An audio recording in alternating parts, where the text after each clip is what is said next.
Totoo nga ang sabi nilang magbabago lang ang isang tao kapag nakaranas sila ng isang pangyayaring magdadala sa kanila sa bingit ng kamatayan. Dahil yun ang nangyari sa dad ko. Dahil sa ugali niyang mapagmataas, muntik na rin siyang mapahamak.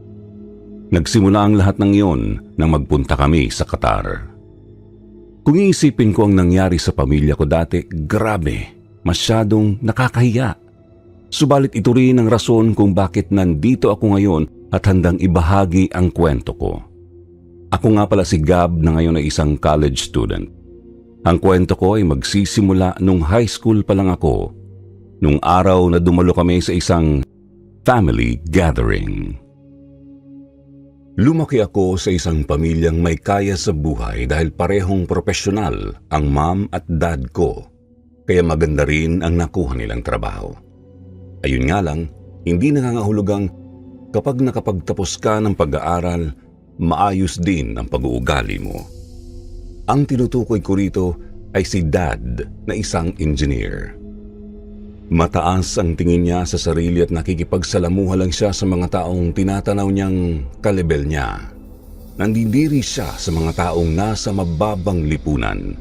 Palagi niya rin kaming sinasabihang huwag tumulad sa kanila na pabaya sa buhay, kaya ngayon ay naghihirap na.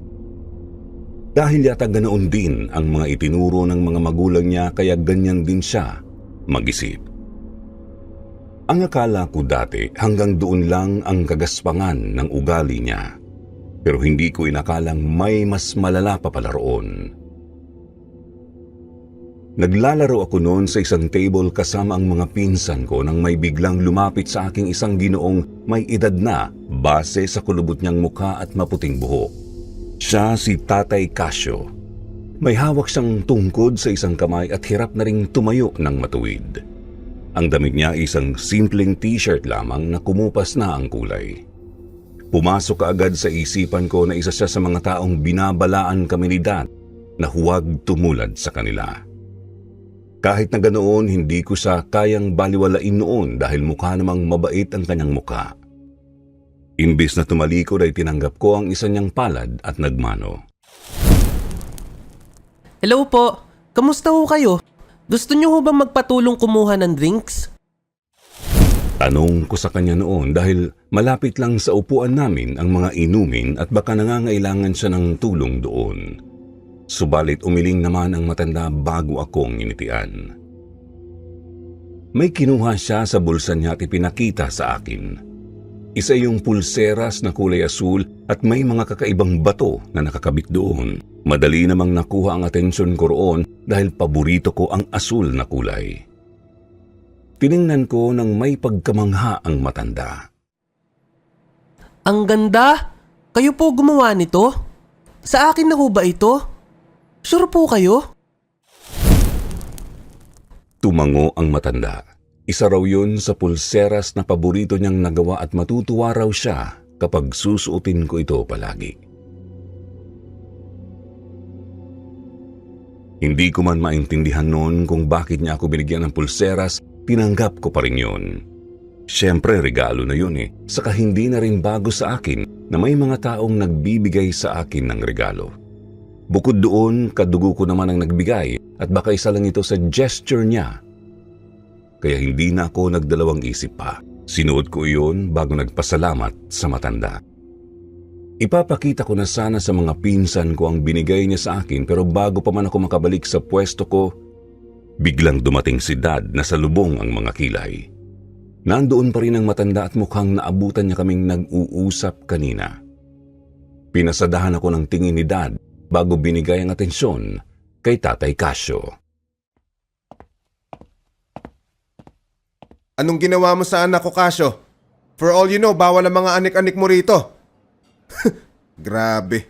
I can't imagine na kaya palang dumalo ng isang kagaya mong albularyo lang.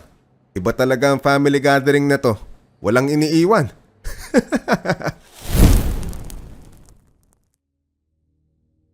Peking tumawa si Dad matapos sabihin ang salita niyang puno ng pagkasarkastiko. Nang narinig ko yun, hindi ako natuwa, imbes ay napuno ng gulat ang mukha ko dahil hindi ko inakalang kayang magsalita ni Dad ng ganoon sa taong higit na mas matanda sa kanya. Sa lakas ng boses ni Dad na sa tingin ko ay sinadya niya, napunta na sa amin ang atensyon ng ibang tao. Si Tatay Casio naman ay hindi kaagad nakasagot at napatingin muna sa paligid. Nilalamo ng kahihiyan dahil sa kahibangang ginawa ng ama ko. Hindi niya rin yata inasahan ang mga salitang lumabas sa bibig ng aking ama. Subalit imbis na pumatol siya, nginitian niya lang si Dad bago kami talikuran at naglakad na palayo sa amin. Ang akala ko doon na magtatapos ang lahat, pero si Dad hindi natuwa sa ginawa niya. Siguro ay nasaktan ang pride niya sa ginawang pagtalikod ni Mang Casio kaya niya sinundan ito kaagad at marahas na inagaw ang hawak nitong tungkod. Dahil sa biglaang galawan ng aking ama, nawala sa balanse si Tatay Casio at tumama ang tuhod niya sa simento. Napadaing siya sa sakit at hindi kaagad nakatayo. Mabilis na lumapit ang ibang tao kay Tatay Casio para tulungan siya. Ako naman ay hinawakan si Dad sa kamay nang humakbang siya papalapit dito. Tumulong din ng iba na harangan si Dad para di makalapit sa matanda. Isang aksyon na hindi ikinatuwa ni Dad. Bakit niyo yung kinakampihan? Di niyo ba nakita ginawa niya kanina? Ni hindi man lang ako sinagot. Napakawalang respeto. Dad, tumigil ka na. Nakatingin na silang lahat sa atin. Mariin kong hinawakan ang kanyang palad at saka dahan-dahan siyang hinila paalis. Sakalang siya sumunod sa akin nang umiksena na si Tita Amanda na siyang nag-host sa family gathering. Pinagsabihan niya si Dad na huwag uulitin ang kanyang ginawa dahil isa raw itong kahihiyan. Hindi na raw siya bata para gawin pa yun. Hindi na kami nagtagal sa party at umalis na kaagad sa venue. Ramdam na ramdam ko noon pauwi ang inis ni Dad dahil sa paraw ang nagmukhang masama. Palagi raw talaga siyang pinapagalitan ng ate niya, si Tita Amanda, simula pa dati at hanggang ngayon.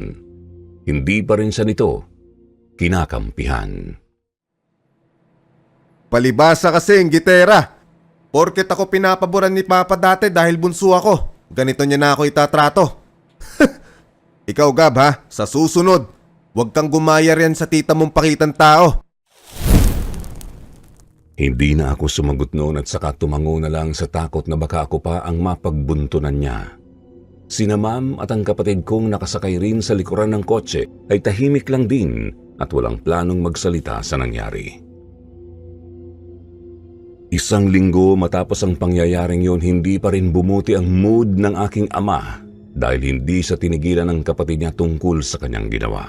Ang sabi ni Tita Amanda ay hindi na raw niya iimbitahan si Dad sa susunod na family gathering kapag hindi pa siya nagbago.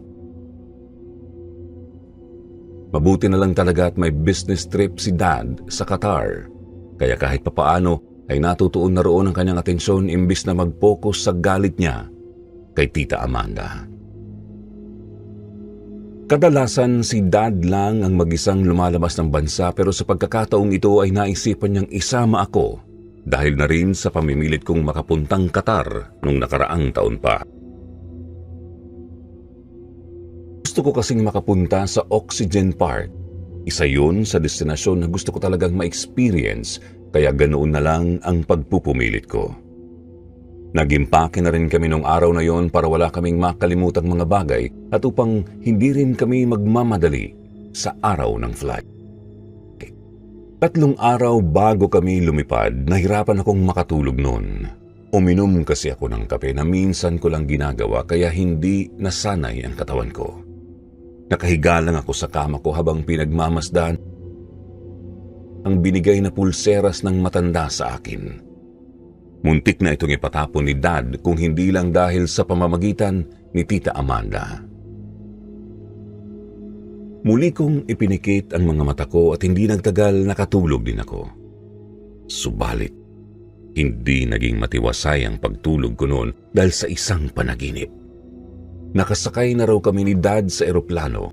Nasa bandang bintana raw ako habang si Dad ay nasa tabi ko at sa katabi niya ay nandoon ang matandang nagbigay sa akin ng pulseras. si Tatay Casio. Hindi siya gumagalaw sa kinauupuan habang nakaharap ang katawan sa direksyon ni Dad. Ang mga mata niya ay hindi kumukurap. Animo isang estatwang pinagmamasdan ang mukha ng daddy ko. Tumindig ang mga balahibo ko nang bigla na lang gumalaw ang mga mata niya at napunta sa akin. Sinubukan kong kausapin si daddy noon subalit walang boses na lumalabas sa bibig ko. Biglang umalog ang sinasakyan naming eroplano dahilan upang mapahawak ako sa upuan. Sa isang iglap, bigla na lang dumilim ang paligid at pakiramdam ko ay nahuhulog ako. Sumakit ang tiyan ko dahil sa pagkalulap. Sunod na sumuot sa tenga ko ang natatarantang boses ni Daddy. Sumisigaw na mamamatay na raw kami dahil nasira ang sinakyan naming eroplano. Napasigaw din ako noon kahit na hindi ko kayang marinig ang sarili kong boses. Bago ko pa malaman ang sumunod na nangyari ay bigla na lang akong nagising na sumisigaw. Napuno ng pawis ang buo kong katawan habang ramdam na ramdam ko ang bilis ng tibok ng puso ko. Matagal-tagal din bago ako nakatulog ulit dahil hindi mawala-wala sa isipan ko ang mukha ni Tatay Casio. Kinabukasan noon, balisa akong kumilos habang nagdo-double check si Daddy sa mga kagamitan namin at mga papeles. Nakaupo lang ako sa salas namin habang nakatitig sa mukha ni Daddy. Hindi ko kasi makalimutan ang panaginip ko kagabi. Kadalasan naman nakakalimutan ko pagkagising ko ang mga panaginip ko, pero ito, presko pa rin sa utak ko. Animo nanonood ako ng isang pelikula. Nagdadalawang isip ako kung sasabihin ko ba kay Dad kasi baka mapasama ko lang ang mood niya, lalo na't nandoon sa panaginip ko si Tatay Casio. Pero dahil hindi ko na rin talaga natiis ang pagkabagabag ko, naisipan kong sabihin sa kanya ang ilang detalye sa panaginip ko. Dad, alam mo ba na naginip ako kagabi? Yung sasakyan daw nating eroplano nagkaproblema. Sus! Excited ka lang pumunta ng Qatar kaya nananaginip ka na kaagad ng paglipad natin. Pilit akong tumawa noon bilang sagot sa kanya. Hindi ko may tatanggi na medyo gumaan ang pakiramdam ko pagkatapos ko iyong marinig. Minsan na rin kasi akong nanaginip na may kinalaman sa mga bagay na kinasasabikan ko dati. Subalit hindi yun naging sapat para tuluyang mawala ang pag-aalala ko. Kaya simula nung araw na yun, hindi ako tumigil na magdasal ng mataimtim. Hanggang sa dumating na nga ang araw ng flight namin. Maaga kaming dumating sa airport. Habang papasok kami sa loob, may isang lalaking bigla na lang bumangga kay Dad at mukhang nagmamadaling habulin ang kanyang flight. Imbes na mag-sorry sa amin, ito pa ang may ganang magalit at tiningnan kami ng masama. Kung bakit daw kami nakaharang sa daan. Noong araw na yon, parang nakaharap si Dad ng katapat niya. Pero bago pa man makasagot si Dad, nagmadali nang umalis ang lalaki. Buwisit na lalaking yun.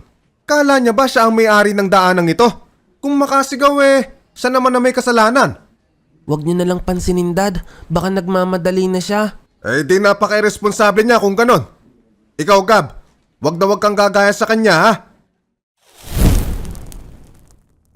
Tumango na lang ako noon upang hindi napalakihin pa ang usapan.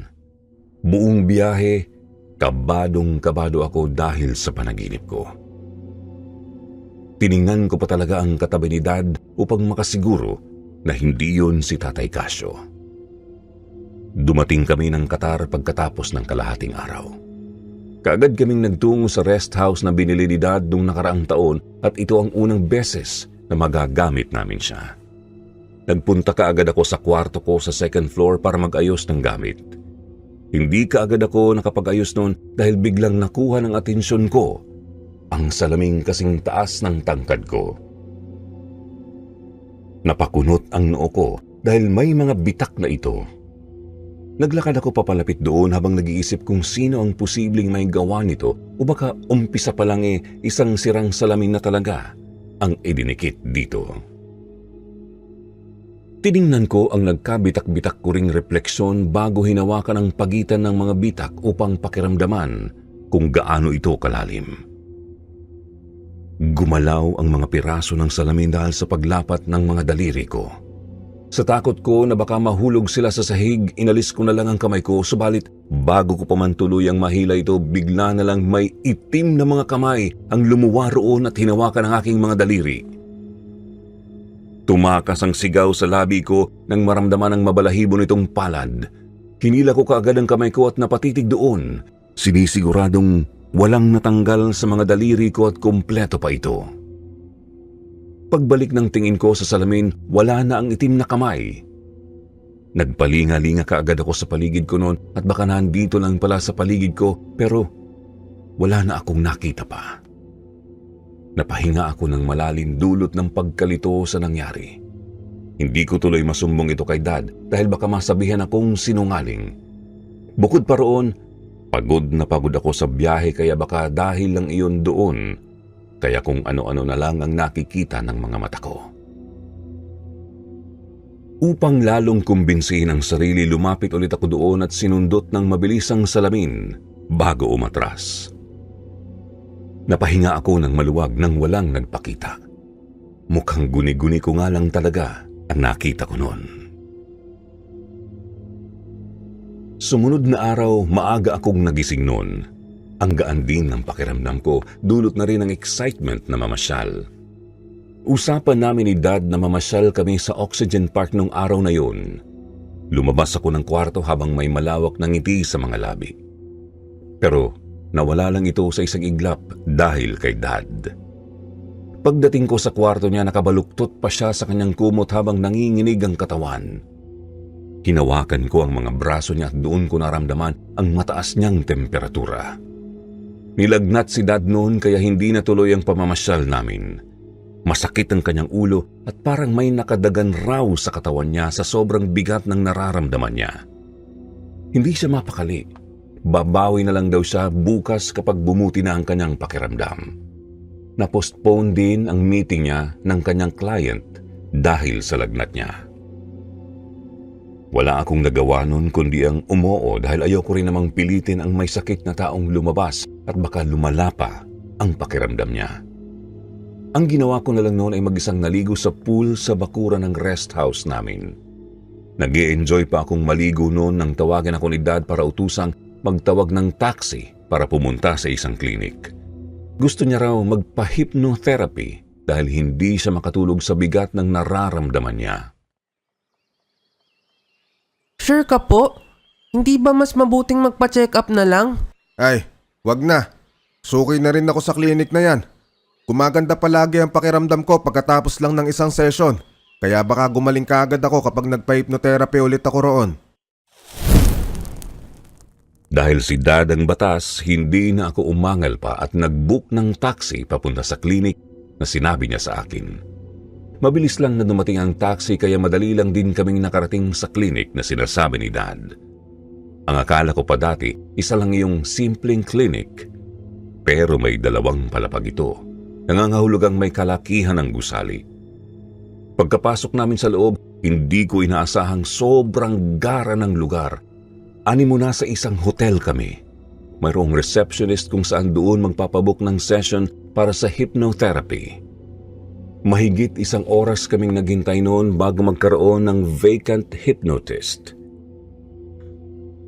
Pinapasok kami sa isang room na may isang maliit na bed at 2 bilog na couch. Isa roon nakaupo ang hypnotist ni Dad. Pero ang hypnotist na ito ay hindi raw ang hypnotist niya nung nakaraang nagpunta siya. Nagtanong si Dad kung pwede ba raw siyang magpapalit, subalit hindi na raw nagtatrabaho roon ang hypnotist na hinahanap niya. Sa huli, sumuko rin siya at tinanggap na lang ang kapalaran niya sa hypnotist na kaharap namin. Naupo ako sa isang couch habang pinapanood si Dad na mahipnotismo ng hypnotist. Isang casual na usapan pa ang nangyari bago tuluyang bumigay si Dad sa instruction ng hypnotist. Humiga siya sa kama.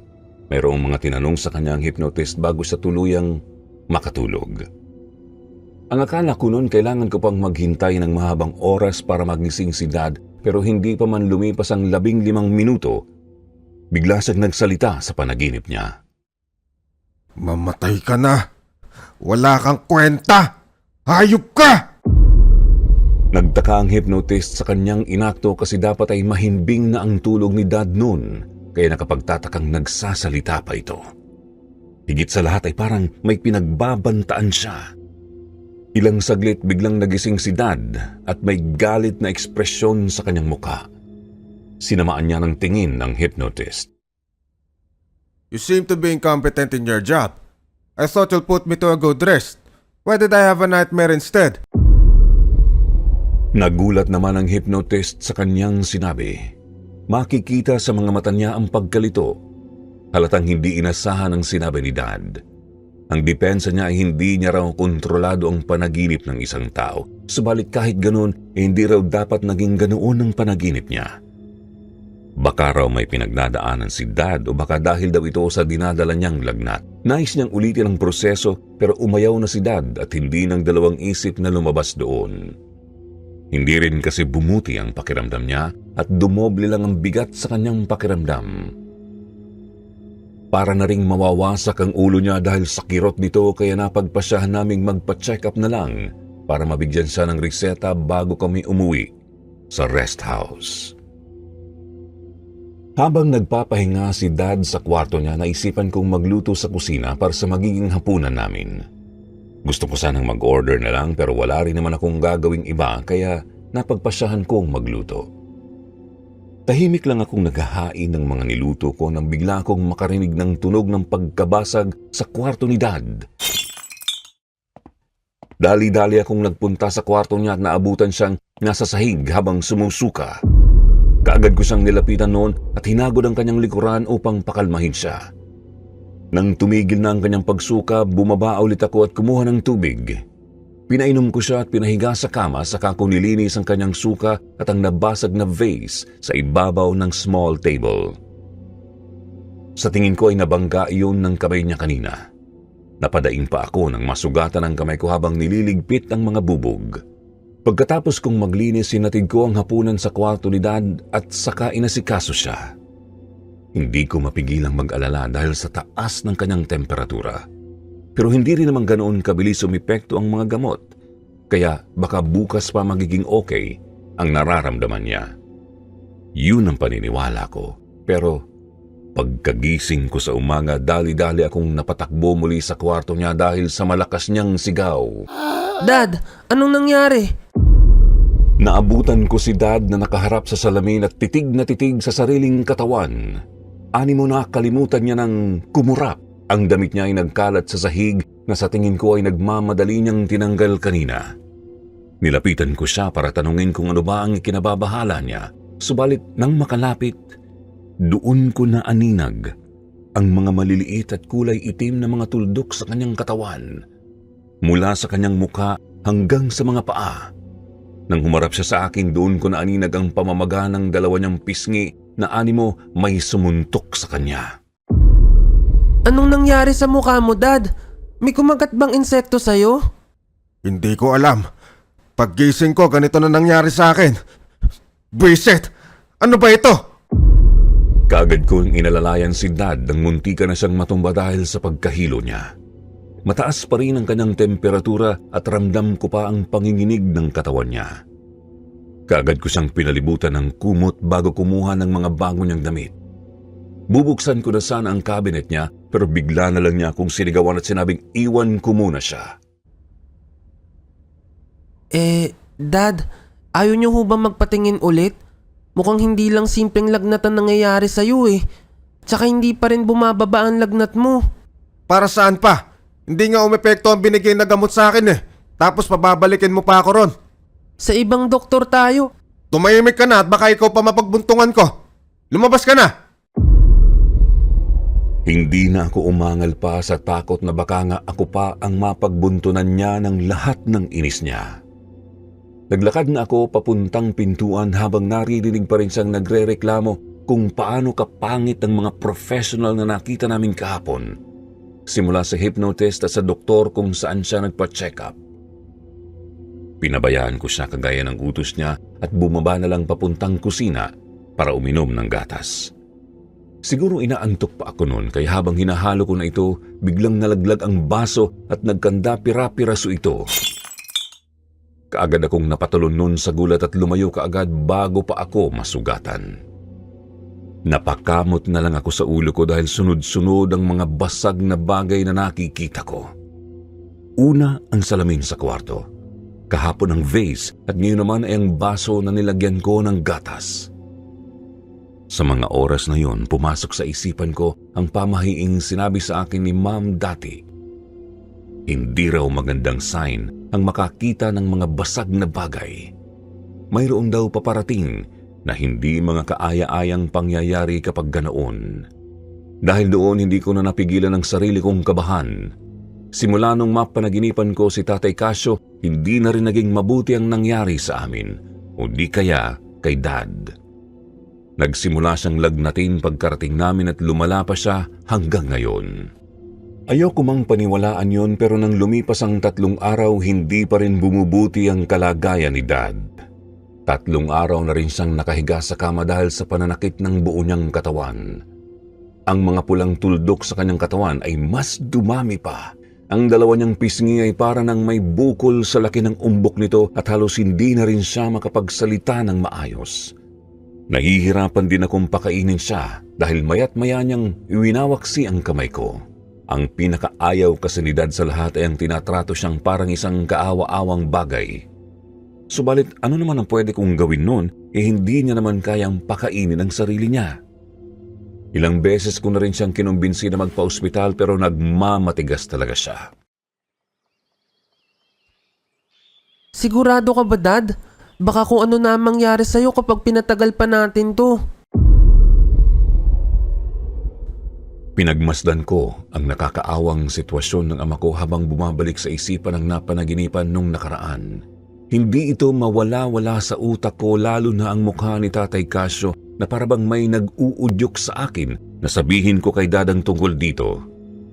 Kung tama ang naaalala ko, isang albularyo si Tatay Casio kaya napapaisip ako kung may kakayahan ba siyang gumawa ng ganito sa kanya. Dad, naaalala mo ba yung binanggit kong panaginip nung nakaraan? Yung totoo ho talaga, nakita ko si Tatay Casio. Nakasakay raw tayo sa eroplano. Tapos katabi niyo raw siya. Tapos titig na titig ho siya sa'yo noon. Matapos ko yung sabihin, kaagad na napatingin sa akin si Dad. Nagsalubong ang kanyang mga kilay at mabilis akong sinumbatan. Ano? Ba't ngayon mo lang to sinabi? Putang inang albularyo yon. Baka siya pala may gawa nito sa akin. Dad, ano pong ginagawa niyo? Bitiwan niyo po ako. Hindi kaagad ako nakapalag nang bigla niyang hawakan ang pulso ng kamay ko kung saan naroon ang pulseras na binigay ng matanda. Nanuot ang init ng mga palad niya sa balat ko at bago ko pa siya mapigilan, marahas niyang hinablot ang pulseras sa kamay ko. Napasigaw ako dahil sa sakit noon. Naputol ito at nagkalat ang mga maliliit na batong mula sa pulseras sa kama ni Dad. Itapon mo tong basuran to. Dapat nga hindi mo to sinusuot eh. Ito ang nagdadala ng salot sa buhay natin. At sa susunod, Gab, huwag kang tumatanggap ng mga regalo mula sa mahihirap, ha? Binato niya sa mukha ko ang nasirang nylon bago nagtalukbong ng kumot. Magsisinungaling ako kung sasabihin kong hindi ako nag-uumapaw sa inis kay Dad noon. Gustong-gusto ko nang sumabog dahil sa mga ginawa niya sa akin. Ramdam na ramdam ko pa ang hapdi sa pulso ko at ang pagtama ng nylon sa mukha. Dahil sa ginawa niya, parang nilapastangan na rin niya ang pagkatao ko. Huminga na lang ako ng malalim at pinagpupulot isa-isa ang mga nagkawasak-wasak na piraso. Kagaya ng sinabi niya, itinapon ko na iyon sa basurahan. Mabigat ang pakiramdam kong bumalik sa kwarto ko at minagsak kaagad ang sarili sa kama. Napansin ko na sa pagkahiga ko, parang may nadaganan akong mabigat na bagay sa paanan ko. Pero dahil wala ako sa mood, hinayaan ko na lang yun. Inisip ko na lang na baka unan lang yon. Mabilis akong nakatulog pero kaagad ding nagising dahil sa tunog na ngumumuya, para bang may kalabaw na kumakain ng damo sa tabi ko. Bukod doon, may bagay ring gumagapang mula sa paa ko. Sinisipa ko ito para alisin pero bumabalik lang din maya-maya. Dahil sa inis ko, inalis ko ang kumot ko at tiningnan kung ano yun. At muntik nang tumakas ang kaluluwa ko sa katawan ng isa itong itim na bagay na hugis isang insekto. Hindi ko maaninag ang itsura nito dahil nakapatay ang ilaw ng kwarto ko, pero alam ko sa sarili kong gumagalaw yun. Kaagad akong napabalikwas sa kama at kinapa ang pader upang hanapin ang switch. Binuksan ko ang ilaw para tingnan kung ano yun, subalit hindi yun ang nakakuha sa atensyon ko kundi ang salamin ng kwarto ko. Ang mga bitak ay lalo pang lumaki na animo may humampas ng martilyo roon.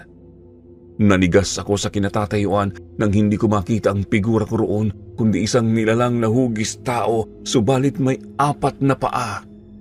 Wala siyang mukha pero gumagalaw ang ulo niya na animo umiiling siya. Mabilis pa sa kidlat na nakalabas ako sa kwarto ko dahil sa takot. Muntik na akong mahulog sa hagdan dahil sa pagmamadali kong makababa. Nag-uunahan ang kaba, takot at pagkalito sa puso ko.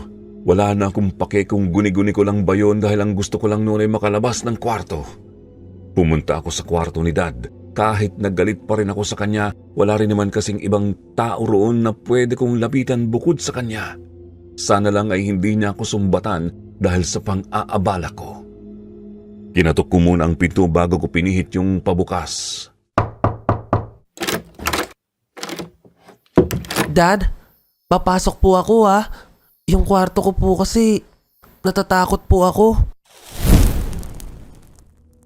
Hindi sumagot si Dad at mukhang natutulog na kaya dahan-dahan akong pumasok sa loob.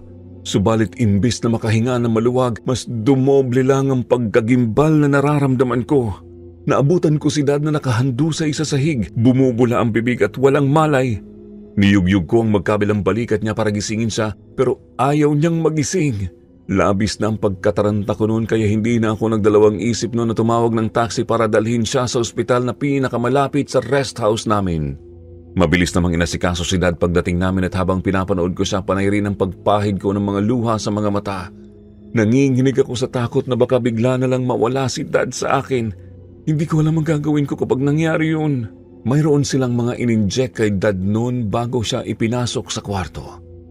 Ako rin ang kinausap ng doktor dahil bukod sa akin, wala nang ibang kasama si Dad. Ang sabi ng doktor, hindi ko raw kailangan mag-alala dahil naagapan na raw si Dad.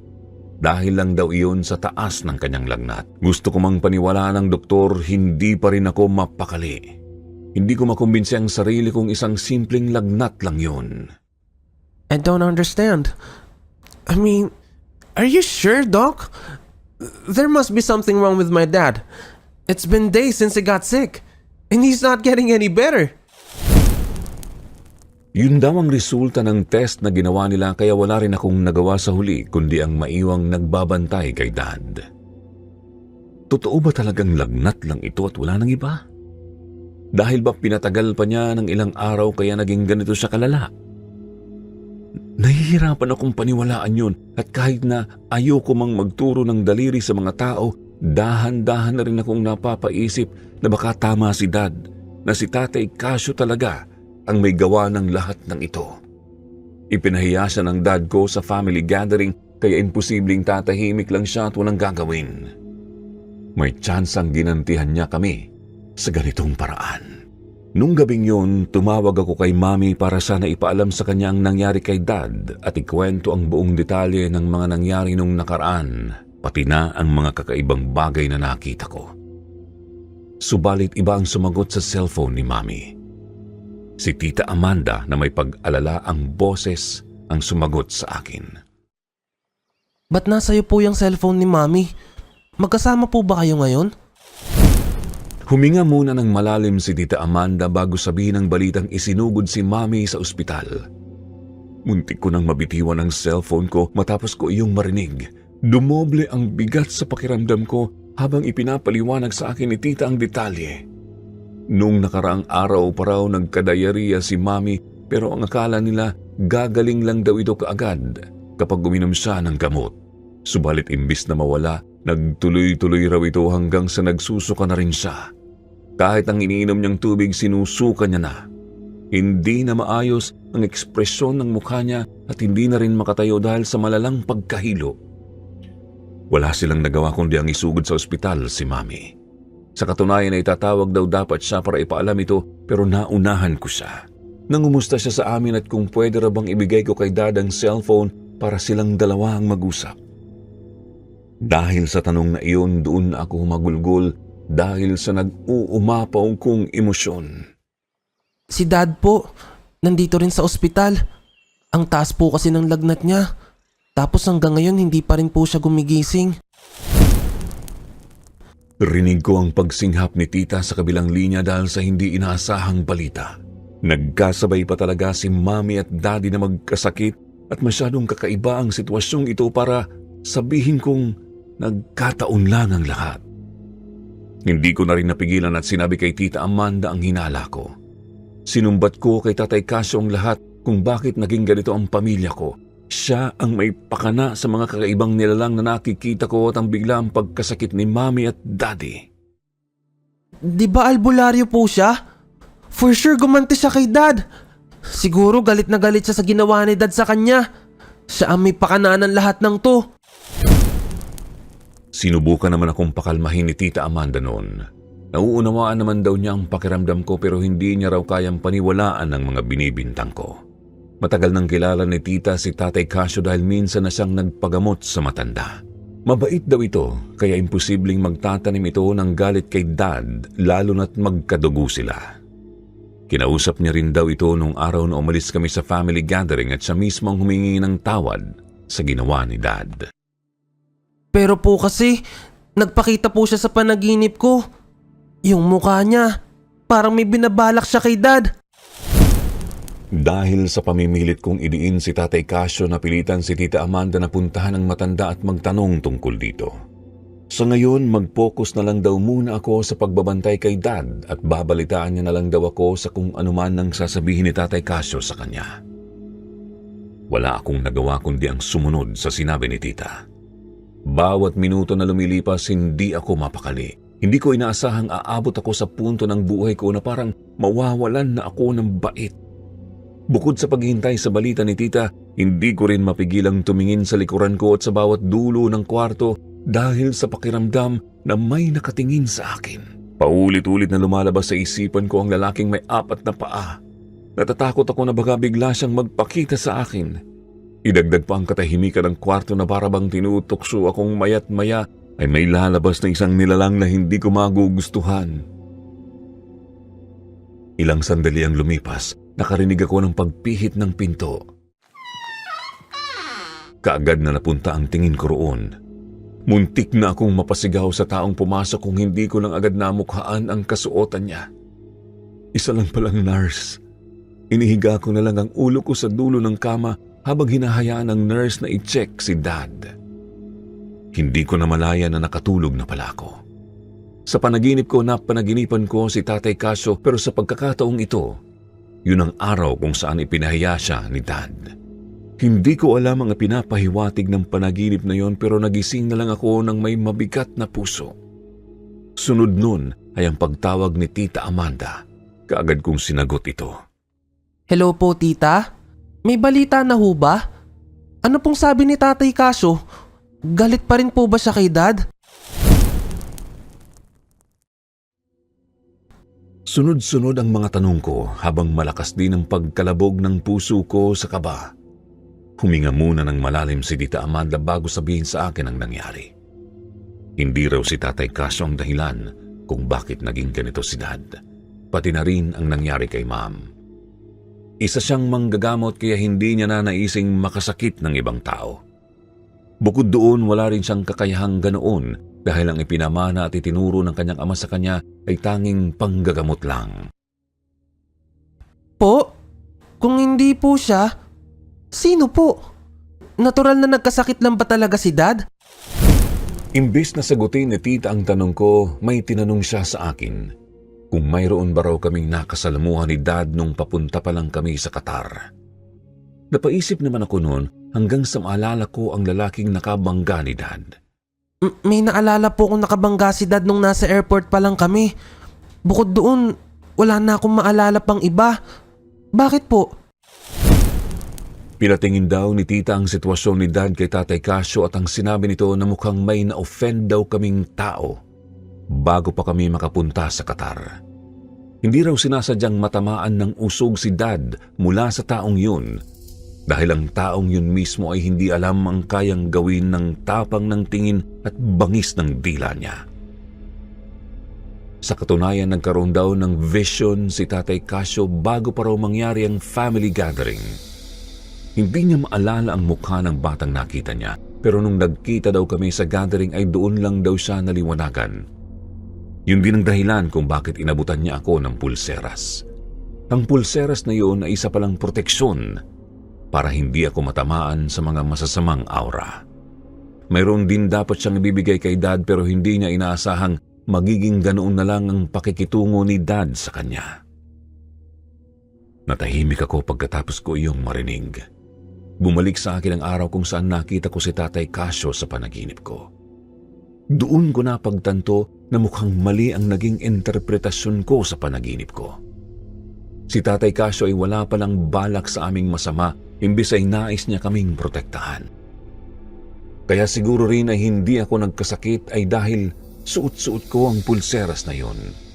At nung sinira iyon ni Dad, doon din lumala ang mga nakikita at nararamdaman ko sa rest house na yon. Nagpatuloy pa si Tita Amanda noon at patungkol naman sa sitwasyon ni Mama. May nakuha rin daw usog si Mama pero sa ibang tao. Sa katunayan ay mas nauna pa raw ito kaysa kay Dad. Ang hula ni Tatay Casio galing ito sa taong nasa family gathering na palihim na naiinggit sa kanya. Ang pamilya raw namin ay vulnerable pagdating sa mga ganitong bagay dahil wala raw kaming kahit anong proteksyon. Bukod doon, marami daw ang mga matang nakatitig sa amin. Hindi lang sa mga di pangkaraniwang nilalang, kundi pati na sa mga taong nakapaligid sa amin. Dahil daw sa ugaling mayroon si Dad. Kumbaga ang mapagmataas niyang ugali ang naging atraksyon ng mga nilalang na iyon. Ano pong pwede natin gawin, Tita? Gagaling pa po ba si na Mama at Dad? Ang sabi ni Tatay Casio ay tutulungan niya raw kami. Huwag daw kaming mag-alala dahil kaya naman daw niyang agapan ang ganitong problema basta't buhay pa ang pasyente. Bukas daw niya sisimula ng panggagamot sa kanila at uunahin niya raw muna si Mom dahil nasa malapit lang ito. Muli akong naiyak matapos ko iyong narinig dahil doon lang ako nakahinga ng maluwag. Pinagsisihan ko kaagad na pagbintangan si Tatay Casio sa lahat ng ito. Sa una pa lang dapat hindi ko na sa binanggit kay Dad para hindi rin siya ang sinisisi sa kalagayan niya. Natapos ang pag-uusap namin ni Tita Amanda na sinabihan akong susunod din daw sila sa amin kapag bumuti na ang kalagayan ni Ma'am. Sa ngayon, kailangan ko raw tatagan ang loob ko dahil ako lang ang kayang mag-asikaso kay Dad. Hindi na ako umangal pa at hiniling na lang na sana gumaling na kaagad si Ma'am para makapunta na sila rito. Huwag ko rin daw kakalimutan ang payo ni Tatay Casio na bumili ng proteksyon sa mga evil eye. Bumili rin daw ako ng asin kapag nakauwi na kami sa rest house at ipahid yun sa balikat ko at ni Dad upang hindi makalapit ang mga masasamang elemento sa amin. Dumaan ang 3 araw. Hindi pa rin nagbago ang sitwasyon ni Dad pero si Ma'am ay nakalabas na raw ng ospital. Sa loob ng mga araw na iyon, pinuntahan siya ni Tatay Casio para bigyan ng isang orasyon pantanggal sa usog niya. Oras naman daw para si Dad ang gamutin niya. Nasa malayo kami kaya mahihirapan si Tatay Casio na araw-arawin ang panggagamot niya dahil malaking enerhiya ang kailangan niyang ilabas. May tsansang ikamatay niya yon kapag sinubukan niyang gamutin si Dad ng isang bagsakan. Pumayag naman kami dahil wala rin naman kaming ibang paraan na maisip nun. Isang beses sa isang linggo ginagamot ni Tatay Casio si Dad sa pamamagitan ng orasyon niya roon sa kanila. Nakarating na rin sina Tita Amanda at si Mama kaya nakapagpahinga na rin ako. Pakiramdam ko noon pwede na akong makatulog ng mahimbing dahil nandito na si Ma'am sa tabi ko. Hindi ko man makita kaagad ang pagbabago kay Dad pero pagkatapos ng 2 linggo bumaba na ang lagnat niya. Nagagawa niya na rin makapagsalita noon kahit na panay pa rin ang pagtulog niya dulot daw ng nararamdaman niyang panghihina. Ang mga pamumula ng kanyang katawan ay dahan-dahan na ring nawawala at ang pamamaga ng mga pisngi niya ay humupa na. Sina Ma'am at Tita ang nagsabi kay Dad tungkol sa nangyari kay Ma'am at ang ginawa ni Tatay Casio sa kanya, na hindi siya ang may pakana sa kanyang paghihirap. Hindi kaagad nakasagot sa akin si Dad. Animo hindi kayang paniwalaan ng taong pinahiya niya ay ang tao ring nanggagamot sa kanya ngayon. Ayaw mga mini ni Dad nung mga oras na yon pero alam kong nakaramdam siya ng matinding hiya sa sarili. Kadalasan kasi palagi siyang nanunumbat pero nung oras na yon, wala siyang maisagot sa amin. Hindi nagtagal nakalabas na rin kami ng ospital. Hindi namin kinalimutan ang payo ni Tatay Casio.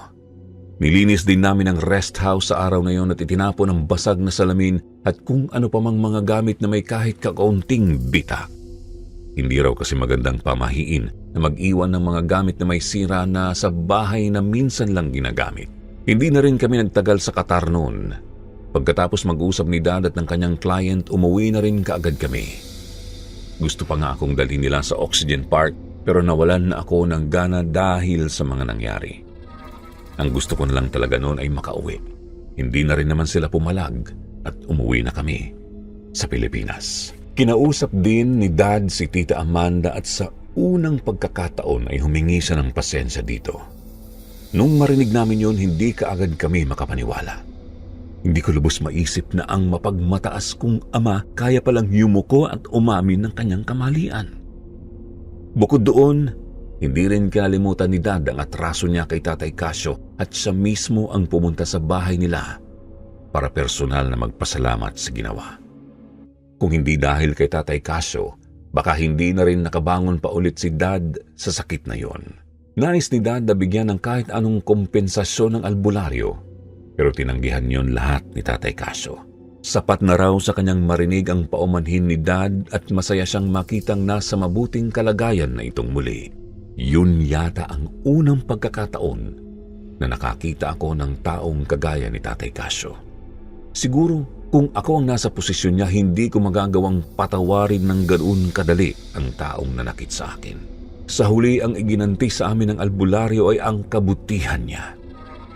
Sa maniwala man kayo o hindi, para ding nabago ang puso ko noon. Kumbaga parang turning point siya sa buhay ko na hindi ko kailanman gugustuhing maging tulad ng aking ama. Simula noon kapag pumupunta ng business trip si Dad, ayoko nang sumama kahit na alokin niya ako. Dahil sa pangyayaring yun, ayoko nang lumabas ng bansa sa takot na baka maulit na naman yun. Si Dad din hindi na bumalik ng Qatar pagkatapos ng project niya roon. Siguro sa aming lahat, si Dad ang may pinakamalaking ipinagbago. Sa tuwing may family gathering, hindi na siya nag-ieskandalo. Higit sa lahat, hindi ko na rin narinig pa si Dad na magsalita tungkol sa mga mababang tao sa lipunan at kung gaano niya kinasusuklaman sila. At mas gusto ko ang version niyang ito.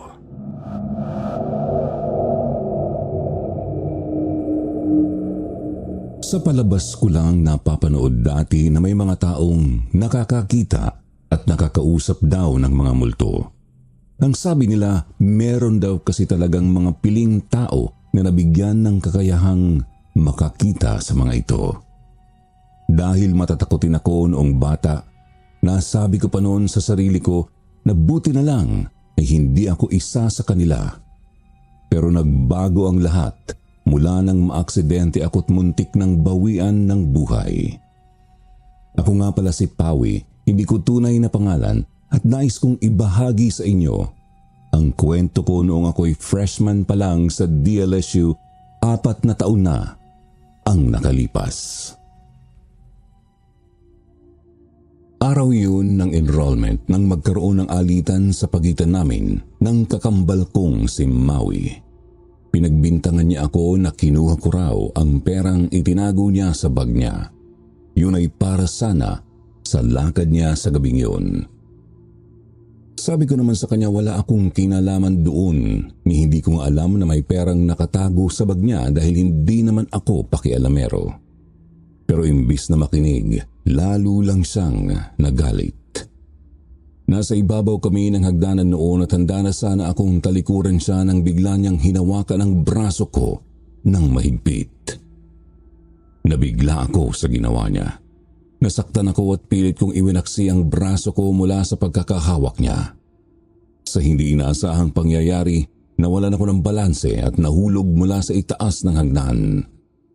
Huli kong naaninag ang ekspresyon sa mukha ni Maui, punong-puno ng pagkabigla at pagsisisi habang naririnig ko ang kanyang malakas na sigaw. Pagdilat ko, nasa ospital na ako at may benda sa ulo. Ramdam ko ang hapdi ng sugat ko, pero ang kakaiba pa ron, sa tuwing pinipikit ko ang mga mata ko, may mga bulong akong naririnig na hindi ko matukoy kung saan nanggagaling. Akala ko noong una epekto lang yun ng nangyari sa akin at mawawala rin kapag tuluyan na akong gumaling. Mabuti na lang at tuluyang nawala ang mga bulungang yun nang makalabas na ako ng ospital. Si mama na rin ang nag-enroll para sa akin sa DLSU, kaya noong gumaling ako, naghanda na ako para sa aking unang araw sa kolehiyo. Totoo nga ang sabi nila, ibang-iba ang atmosphere kapag kolehiyo ka na. Bagong lugar ang gagalawan ko at maraming bagong mukhang makakasalamuha. Buti na lang at kasama ko ang kaibigan ko mula pa noong high school, si Rudolph, kaya naging maayos naman ako. May halong kaba pero higit ang tuwa dahil kasama ko ang kaibigan ko sa bagong simula. Sa unang araw namin, may misang ginanap sa chapel ng eskwelahan. Hindi naman required ang pagdalo pero dahil gustong magsimba ni Rudolph, sinamahan ko na rin siya. Kahit na ang totoo, may mga naririnig ako noong usap-usapan na ito raw chapel kung saan gaganapin ang misa ay isang haunted. Narinig ko kasi yung ibang estudyante kanina sa my hallway na nagkakwentuhan at sa kanila ang nagsabing marami raw nagpapakita sa chapel na yun. Pero sa totoo lang, tinawanan ko lang yun sa likod ng isip ko dahil hindi naman ako naniniwala sa mga multo. Pagkapasok namin, nagsisimula na ang misa kaya doon kami sa pinakalikod na upo. Habang tahimik na nakikinig sa pari, napansin kong bakante pa ang upuan sa tabi ko. Hindi nang tagal, may umupong matangkad na lalaki roon. Hindi ko masyadong natandaan ang suot niya pero sigurado akong nakaitim siya noon. Singkit ang kanyang mga mata, medyo mahaba ang buhok at tila ba may otoridad sa tindig niya. Napaisip tuloy ako, mukha siyang isa sa mga instructor ng eskwelahan. Habang nakatingin ako, bigla niya akong kinausap at nagpakilala siya sa akin bilang Sir Mike. Kaya naman nagpakilala na rin ako sa kanya. Pawi de la Cruz nga po pala, sir. Napangiti siya habang sinasabi niyang nakita niya raw ang pangalan ko sa class list ng isa niyang subject. Nagulat ako dahil hindi ko inasahang makikilala ko kaagad ang isa sa mga magiging instructor ko. Hindi ko rin matukoy kung bakit tila pamilyar siya sa akin pero hindi ko na yon binigyang pansin. Sinabi ni Sir Mike na balak daw niyang magtawag ng random student para sa isang pabor. Pero dahil nandoon na raw ako na lang daw ang hihingan niya ng tulong. Sinabihan niya akong pumunta sa faculty room pagkatapos ng misa dahil mayroon daw siyang ibibigay na kakailanganin para sa klase namin. Napaisip ako noon para kasing may nararamdaman akong kakaiba habang nagsasalita siya. Pero sumagot pa rin ako. Sige po sir, saang faculty po pala? Ngumiti siya at inilahad ang eksaktong lokasyon ng kanyang opisina bago bumaling muli sa misa. Napansin ko rin si Rudolph na tahimik lang na nakikinig pero maya-maya ay pasimpleng sinundot ako sa tagliran. Pagtingin ko, nakakunot ang noo niya pagkatapos binulungan niya ako. Sinong kausap mo dyan, pre? Ang ingay mo. Baka marinig ka ng pare. Ano ka ba? Instructor natin tong kausap ko. Alangan naman hindi ko pansinin. Bahagya kong itinuro ang lalaki sa tabi ko. Pero napansin ko na napangiwi lang si Rudolph sa akin. Ang mga mata niya ay puno ng pagtataka. Wala naman ako nakikitang tao dyan eh. Tumigil ka na nga, baka kung ano pang isipin ng mga tao. Napatingin ako sa kanan ko at nagulat nang makitang wala na ang lalaki roon. Napakunot ang noo ko at napatigil sa pagtataka. Kailan pa siya umalis? Nabalot ng kalituhan ang isip ko habang tumitingin ako sa paligid pilit na hinahanap siya sa loob ng chapel na hindi ko man lang narinig o napansin ang paggalis niya sa aking tabi. Ibinalik ni Rudolph ang atensyon niya sa pari, kaya wala na rin akong nagawa kundi ang manahimik. Kahit na nagtaka ako sa inakto niya, sinubukan ko pa rin ituon ang sarili sa misa. Subalit habang nakikinig ako, biglang nagsitayuan ang mga balahibo sa braso ko na parabang may humaplos na malamig sa balat ko. Ang lamig ay dumaloy mula sa braso hanggang sa likod ng leeg ko na nagpakaba talaga noon sa akin. Pagkatapos ng misa, hindi mawala-wala sa isip ko ang pangyayaring yun. Niyaya ko si Rudolph na samahan ako sa faculty room para puntahan si Sir Mike at tanungin kung ano ang kailangan niya sa akin. Nagkatinginan pa kami habang nagtutulakan kung sino ang unang magbubukas ng pinto. Hanggang sa ako na ang nauna. Pagkabukas ko, bumungad sa amin ang isang guro na mukhang papalabas din sana. Bago pa siya makaalis, agad ko siyang tinanong. Ay, good morning po. Pwede po ba magtanong kung saan po ang table ni Sir Mike? Bahagyang kumunot ang noo ng guro. Tila nagtataka. Pinilig niya ang ulo at nagtanong kung tama raw ba ang narinig niyang pangalan. Inulit ko ang pangalan ni Sir Mike dahil gusto niyang makasiguro. Pagkatapos ay tinanong niya ako kung sigurado ba akong sa faculty room na yon nakasign ang sinasabi kong Sir Mike. Ang sabi niya, wala raw silang kilalang Mike sa mga faculty members ng kanilang department at pati na rin sa mga bagong hire. Napatitig ako sa kanya. Bakas ang pagtataka sa mukha ko. Ganun po ba? Sige po, maraming salamat po. Baka nga po nasa maling faculty lang kami. Nagmamadali kaming umalis ni Rudolph, parehong nahihiya. Para kaming mga tanga na naghahanap ng taong wala naman pala roon. Pero hindi maalis sa isip ko ang eksenang yun sa chapel. Sigurado akong nandoon si Sir Mike at malinaw sa akin ang bawat detalye ng nangyaring pag-uusap sa pagitan namin. Paglabas namin, si Rudolph naman ang unang bumasag ng katahimikan. Sigurado ka ba, Pao? Dito sa faculty si Sir Mike? Oo nga. Siya raw ang instructor natin sa IEP, di ba? Yun ang sabi niya sa akin kanina. Malinaw na malinaw. Paano yan? Wala nga raw Mike doon. Ang weird mo kasi. Hindi naman kita nakita may kausap kanina. Kaya hindi ko alam kung totoo ba yung sinasabi mo, binibiro mo lang ako. Seryoso nga kasi. Kailan ba ako nagbiro sa'yo ng ganito, ha? Nagkibit balikat lang sa akin si Rudolph at hindi na sumagot pa. Natapos ang araw nang hindi namin nahanap si Sir Mike. Hindi pa nag-uumpisa ang mga klase kaya hindi rin namin talaga siya nakita. Pagdating ko sa bahay, hindi pa rin maalis sa isip ko ang pangyayaring yun.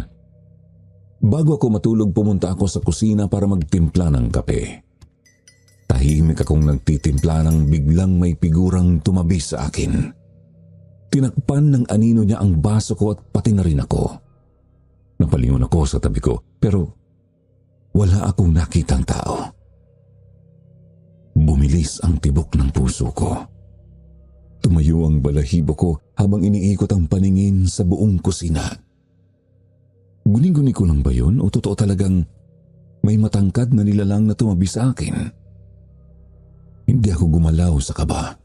Baka bigla itong lumabas ulit. Bago ko pa maangat ang baso ng kape, may mga palad na biglang humawak dito kaya't napasigaw ako at napaiktad ako sa gulat at natapon ng kape at nabasag ang baso. Punong-puno ng pagkagimbal ang mukha ko noon pero agad din itong nawala nang makita kong ang kakambal ko lang pala yun. Ngayon ay nakatingin na sa akin ng masama. Masyado raw akong OA sa reaksyon ko. Iinom lang naman daw siya ng kaunti sa tinimpla ko. Ba't ka kasi sumusulpot na lang bigla? Tsaka magtimpla ka ng sayo. Kainis ka, ginulat mo pa ako. Iniwan ko ang kakambal ko sa kusina habang nagdadabog. Tinawag niya pa ako para linisin ang nabasag na baso pero hindi ko sa pinakinggan bilang ganti sa panggugulat niya. Bahala siyang maglinis doon. Bumalik na ako sa kwarto ko at handa nang matulog. Bukas na ang opisyal na simula ng klase namin kaya umaasa akong makikita ko ulit si Sir Mike at mapapatunayan din kay Rudolph na totoo ang nakausap ko kahapon. Subalit iba ang bumungad sa akin sa klase. Oras na para sa EEP class namin na tumaasa akong si Sir Mike ang papasok sa classroom. Pero isang babaeng guro ang nagpakilala bilang instructor namin. Kaagad kong nilingon si Rudolph sa tabi ko na nakatingin na pala sa akin. Punong-puno ng panghuhusga ang mukha. Nagkibit balikat ako bilang ganti dahil hindi ko rin inaasahan ang pangyayaring yun.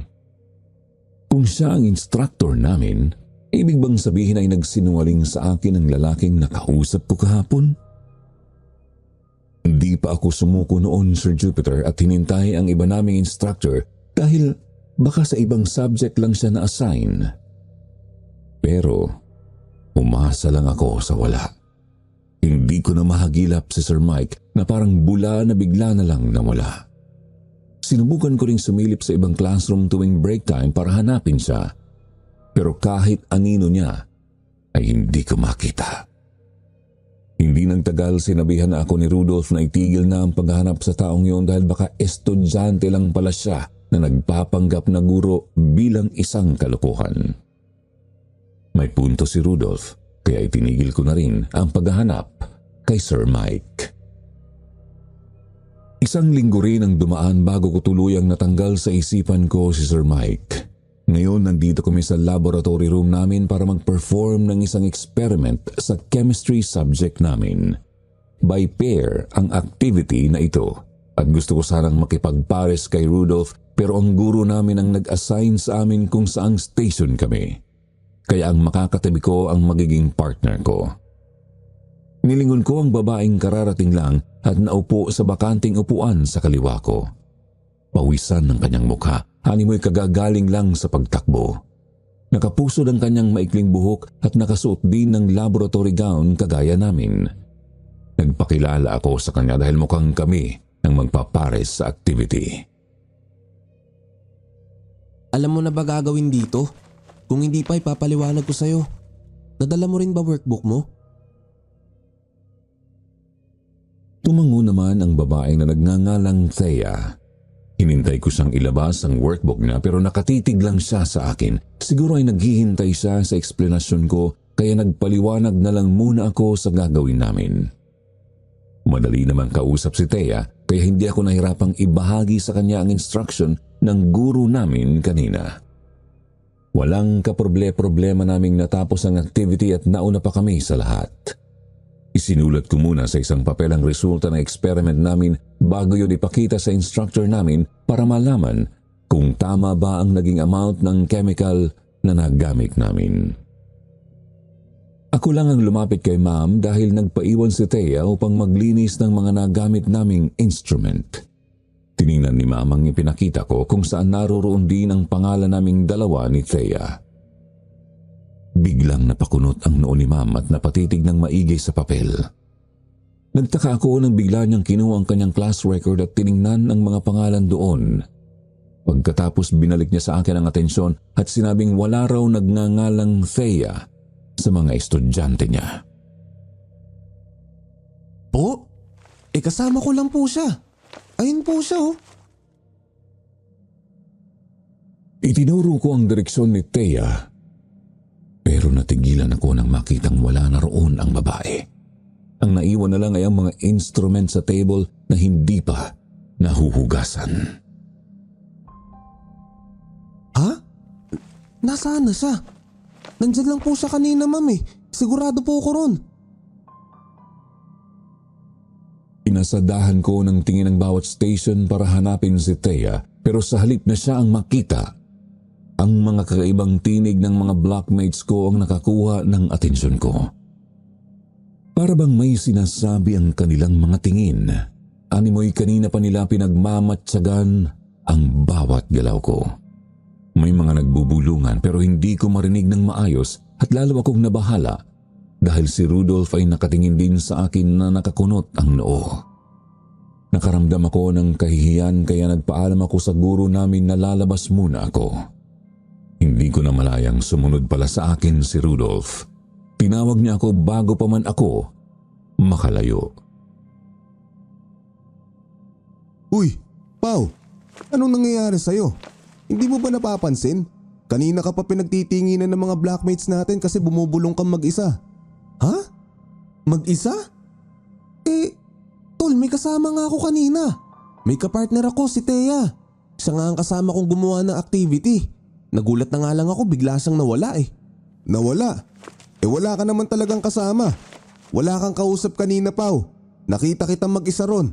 Ni hindi mo nga napansin na dumaan ako sa likuran mo para kunin ang atensyon mo eh. Ano bang problema? Nung nakaraan din kay Sir Mike, ganito ka. Hindi ako nakasagot kay Rudolph noon dahil nabalot na ng kalituhan ang isip ko. Umuusbong din ang inis sa dibdib ko dahil ayaw niya akong paniwalaan. Bukod doon may parte sa isip ko na nagsasabing maniwala ako kay Rudolph na wala naman talaga akong kasama kanina.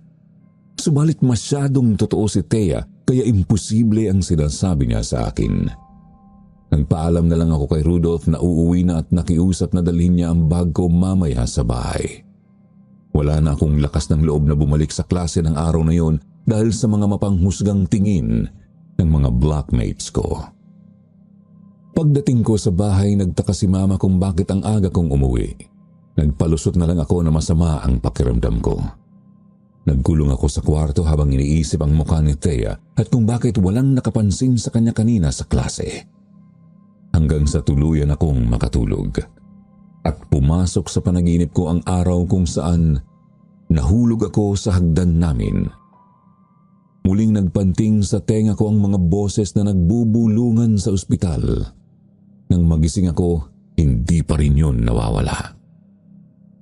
Inis akong bumangon noon dahil para akong mabibingi sa mga boses. Animoy sinusundot ang bawat bahagi ng tenga ko upang guluhin ang isipan ko. Bumaba ako para uminom ng tubig sa kusina nang may boses na tumawag sa pangalan ko.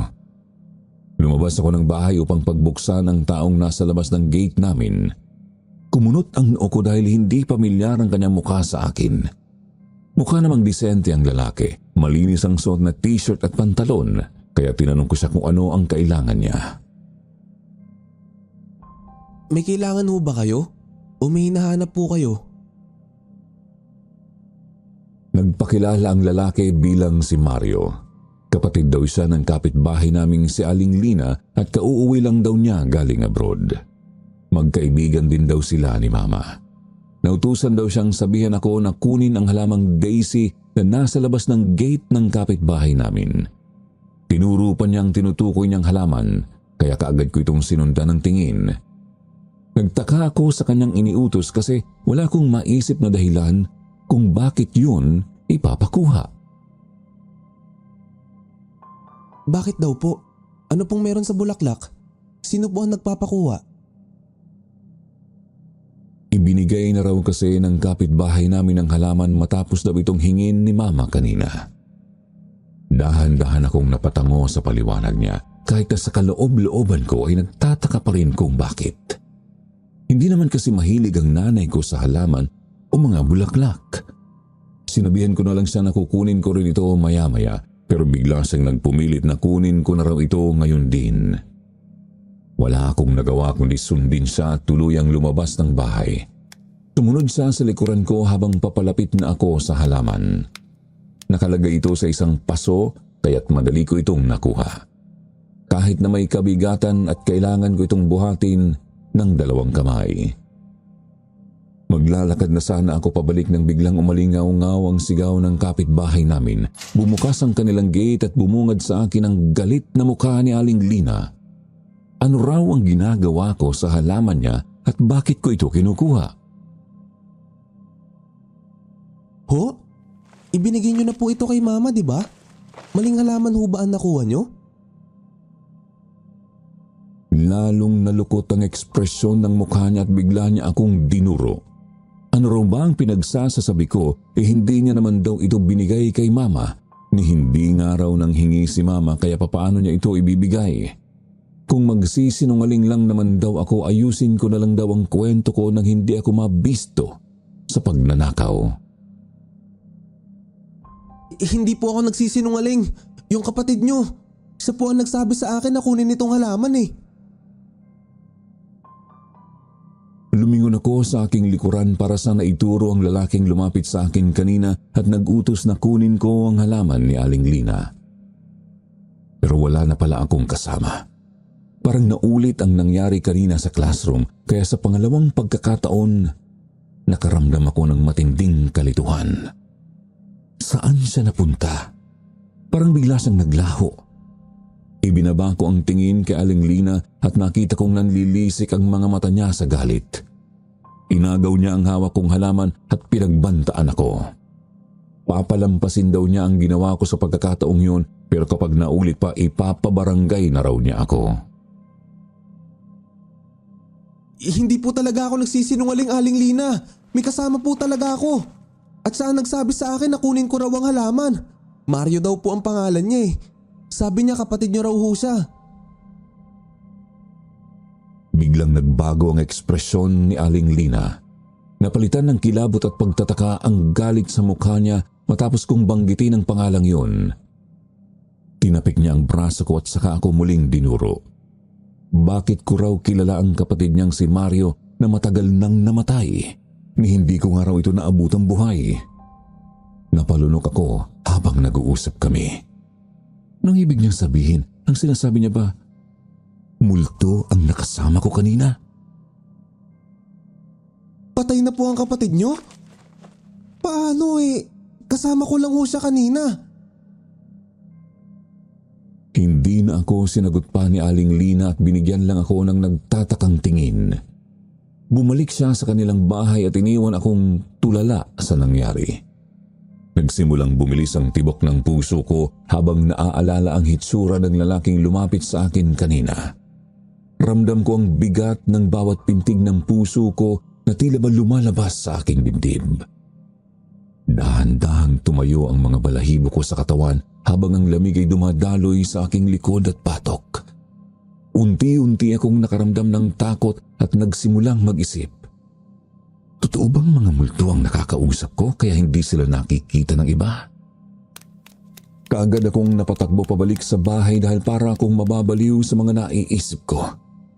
Hindi ko maintindihan kung paano ito posibleng nangyari. Ni minsan sa buong buhay ko ay hindi ko naranasang makakita ng mga multo. Lumaki akong normal at walang kaalam-alam sa mga bagay na hindi nakikita ng mga ordinaryong mata. Kaya paano akong nakakita ngayon ng mga multo?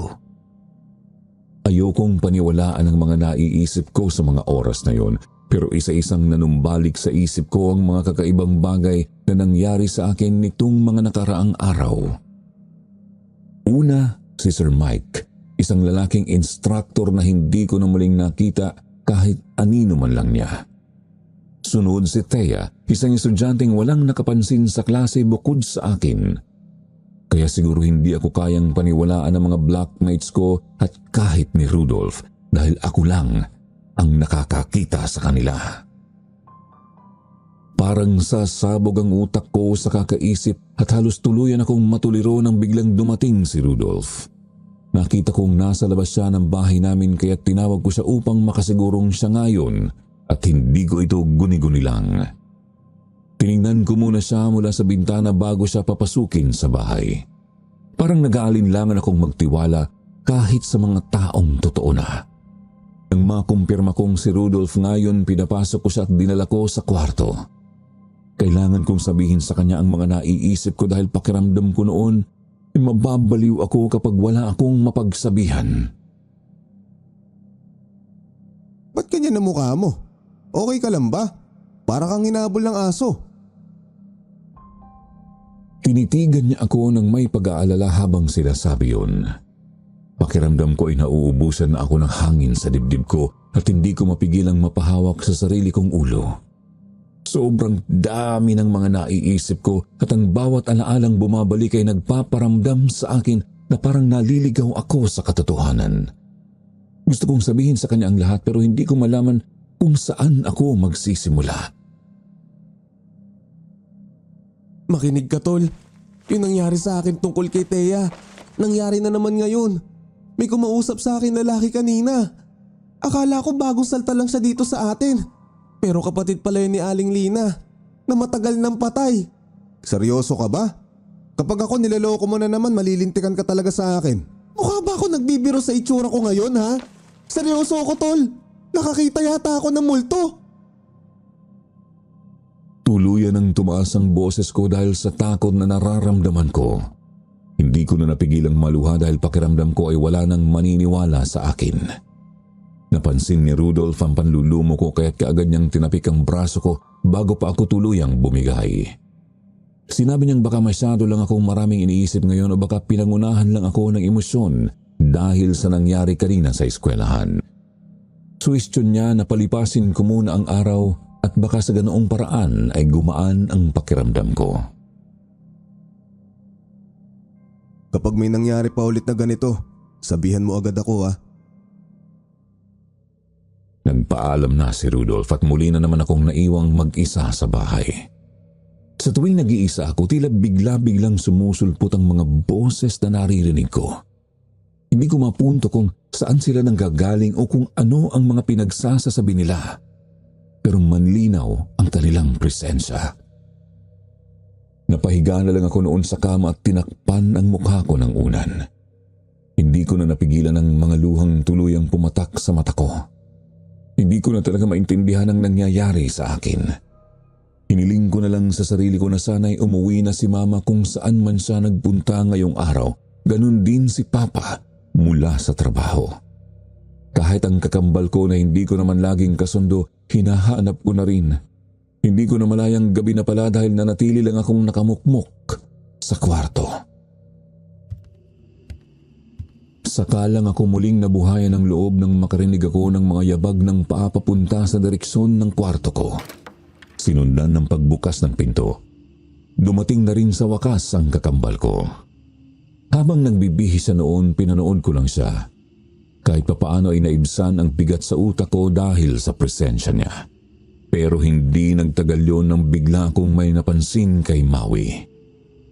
Habang nagpapalit siya ng damit, dahan-dahan kong nakita na may mga brasong pumulupot sa kanyang bewang para bang may taong yumayakap sa kanya mula sa likod. Napaangat ang tingin ko sa kanyang leeg at nakita ko ang isang babaeng natatakpan ng buhok ang mukha, nakayakap kay Maui.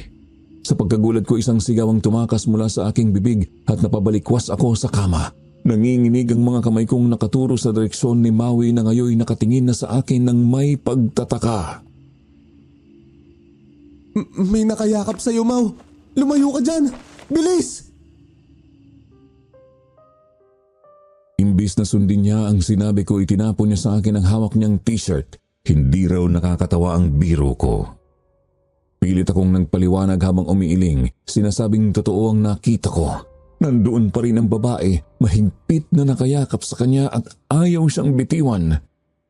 Ngunit ayaw talagang makinig sa akin ni Maui.